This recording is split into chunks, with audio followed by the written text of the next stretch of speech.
वहीं मौलाना जर्जिस अंसारी का एक अजीब बयान सामने आया। वेस्ट बंगाल में दी गई तकरीर सोशल मीडिया पर वायरल हो रही है। तकरीर में मौलाना जर्जिस ने अजीब बात कही। उत्तर प्रदेश मुसलमानों के लिए महफूज नहीं, यूपी के हालात को देखते हुए वहां रहने का दिल नहीं करता।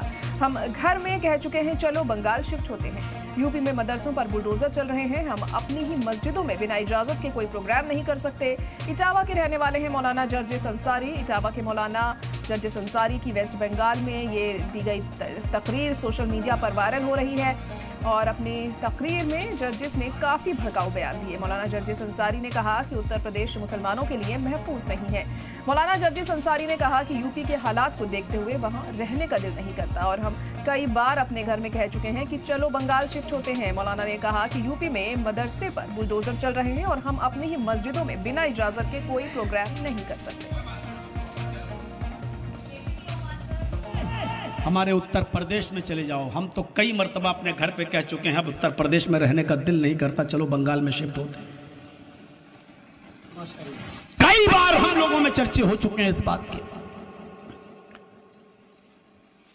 लेकिन सुन लो मेरे भाइयों, आज हालात क्या हैं मदरसों पे जाके देख लीजिए। अपनी मस्जिद में जुमे का खुतबा तो मैं दे सकता हूं, लेकिन इशा के बाद कोई प्रोग्राम भी बिना परमिशन के हम नहीं कर सकते और परमिशन भी नहीं मिलती है और मिलेगी भी तो 10 बजे से ज्यादा माइक नहीं बजा सकते हो और वो भी सिर्फ अंदर ही अंदर, सिर्फ 10 बजे तक माइक सिर्फ मस्जिद में आपकी आवाज रहे, मस्जिद के बाहर आवाज न जाए।